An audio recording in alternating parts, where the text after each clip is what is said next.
ഉച്ചയ്ക്ക് ചോറിൻ്റെ കൂടെ കഴിക്കാൻ വേണ്ടിയിട്ടുള്ള ഒരു നെയ്മീൻ കറിയാണ് ഇന്നത്തെ റെസിപ്പി. അപ്പോൾ ഫ്രഷായിട്ടൊരു നെയ്മീൻ കറി നമുക്ക് ഉണ്ടാക്കി വെക്കാം. ഫസ്റ്റ് തന്നെ ഞാനിവിടെ കുറച്ച് മുളക് പൊടിയും വെള്ളം കൂടി ആദ്യം മിക്സ് ചെയ്തിരുന്നേ. അതിലോട്ട് കുറച്ച് കാശ്മീരി ചില്ലി പൗഡറും പിന്നെ കുറച്ച് മഞ്ഞൾപ്പൊടിയും വെള്ളവും ഒഴിച്ചിട്ട് നല്ല പേസ്റ്റാക്കിയിട്ട് മാറ്റി വയ്ക്കണം.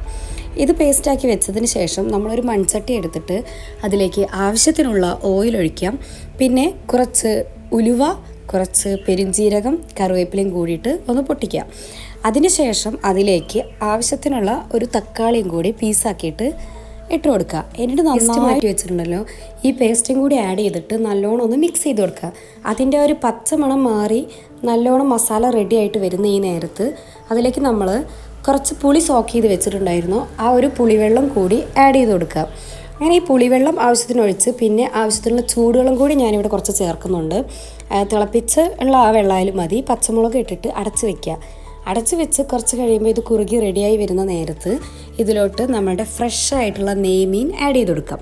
എന്നിട്ട് അതിലേക്ക് ഞാൻ കുറച്ച് പേസ്റ്റും കൂടി ഉണ്ടാക്കി വെച്ചിട്ടുണ്ട്. ഇഞ്ചി, വെളുത്തുള്ളി, പെരുംജീരകത്തിൻ്റെ കുരുമുളകും കൂടി ഇട്ട് അരച്ചിട്ടുള്ള പേസ്റ്റാക്കിയത് നമ്മളൊരു 1 ടേബിൾ സ്പൂണ് ഇതിൽ ആഡ് ചെയ്ത് കൊടുത്തിട്ട് ഈ മീൻ വേവാനുള്ള സമയം ഒരു 20 മിനിറ്റ്സ് ആണ്. ആ 20 മിനിറ്റ്സ് കൊണ്ട് നമ്മളുടെ ഈ മീൻ കറി നല്ലോണം കുറുകി വരും. അപ്പോൾ അതുവരെ നമ്മളൊന്ന് അടച്ച് വെച്ചിട്ട് വേണം വേവിക്കാൻ. കറിവേപ്പിലയും കൂടി ആഡ് ചെയ്ത് കഴിഞ്ഞപ്പോൾ കറി ഒന്നുകൂടി ടേസ്റ്റ് ചെയ്തിട്ടുണ്ട്. പിന്നെ എന്താ ചെയ്യേണ്ടതെന്ന് വെച്ചാൽ ഇറക്കി വെച്ച് കുറച്ച് കഴിയുമ്പോൾ എണ്ണയൊക്കെ തെളിഞ്ഞു വരും. അപ്പോൾ കാണാൻ തന്നെ ഒരു പ്രത്യേക ലുക്കാണ്. അപ്പോൾ ട്രൈ ചെയ്ത് നോക്കല്ലേ, എന്തായാലും സക്സസ് ആവും. അപ്പോൾ അടുത്ത വീഡിയോയിൽ കാണാം. Bye bye.